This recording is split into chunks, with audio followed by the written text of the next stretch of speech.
friends, welcome back to my channel Gayathri's Kitchen. என்னோட name வந்து காயத்ரி. நம்ம கிச்சனில் இன்றைக்கி என்ன பார்க்க போகிறோம்னா ஒரு சைட் டிஷ் ரெசிபி தான் பார்க்க போகிறோம். டொமேட்டோ தொக்கு, தக்காளி தொக்கு. ஈஸியான ரெசிபி. இட்லி, தோசை, பூரி, சப்பாத்தி எல்லாமே போட்டு சாப்பிட்லாம். ரைஸ் கூட யூஸ் பண்ணி சாப்பிட்லாம். நல்லாயிருக்கும், அவ்வளோ டேஸ்ட்டாக இருக்கும். இதை வந்து நான் என்னோட ஓன் ஸ்டைலில் செஞ்சு காட்டியிருக்கேன் ஃப்ரெண்ட்ஸ். உங்களுக்கு கண்டிப்பாக பிடிக்கும். ட்ரை பண்ணி பாருங்கள். ட்ரை பண்ணி பார்த்துட்டு எப்படி இருக்குன்னு எனக்கு சொல்லுங்கள். ஓகே ஃப்ரெண்ட்ஸ், வாங்க வீடியோக்குள்ளே போகலாம்.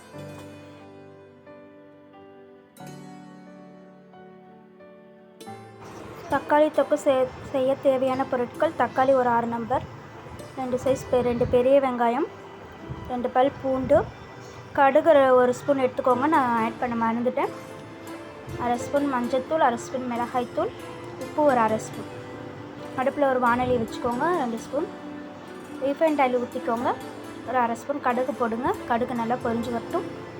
அதுக்கப்புறம் பச்சை மிளகாய் ஒரு வாசத்துக்காக நான் ஒன்றே ஆட் பண்ணியிருக்கேன், நீங்களோட ஆட் பண்ணுவாங்க. கருவேப்பிலை, பச்சை மிளகாய், கருவேப்பிலை, வெங்காயம் எல்லாத்தையும் 3ஐயும் சேர்த்து நல்லா வதக்குங்க. நல்லா பொன்னிறமாக வதங்கணும். வெங்காயம் வதங்கினதுக்கு அப்புறம் தான் நம்ம தக்காளி சேர்க்கணும். முன்னாடியே தக்காளி ரெண்டையும் ஒன்றாவே சேர்க்கக்கூடாது. தக்காளி சேர்த்துட்டு நல்லா வதக்குங்க. ரெண்டு நல்லா மிங்கிள் ஆகிற அளவுக்கு நல்லா ஹை ஃப்ளேமில் வச்சு நல்லா வதக்குங்க. ரொம்ப ஈஸியான செஞ்சிடலாம் அந்த ரெசிபி. ஒரு 5 நிமிஷமே போதும், அதிகம்தான் அந்த ரெசிபி செய்கிறதுக்காக. நல்லா வதக்கி விட்டதுக்கப்புறம் நம்ம தேவையான அளவு மஞ்சள்தூள், மிளகாய்த்தூள், உப்பு 1/2 ஸ்பூன் எடுத்து வச்சுருந்தாலும் அதில் எல்லாத்தையும் இதில் ஆட் பண்ணிக்கோங்க. 1/2 ஸ்பூனை ஆட் பண்ணி எல்லாமே நல்லா மிங்கிள் ஆகிற அளவுக்கு நல்லா வதக்குங்க. வெங்காயம் தக்காளியோடு நல்லா மிங்கிள் ஆகணும். தக்காளி நல்லா மேஷ் பண்ணிட்டு இதெல்லாம் எல்லாம் நல்லா போடுங்க. நல்லா வதங்கணும். வதங்கினதுக்கப்புறம் ஒரு அரை டம்ளர் தண்ணியை சேர்க்கலாம். உங்களுக்கு தேவையான அளவு தண்ணி சேர்த்துக்கலாம். எனக்கு 1/2 டம்ளர் போதுனால கிரேவி பதம் உங்களுக்கு வேணும்னா இன்னும் கூட சேர்த்துக்கலாம்.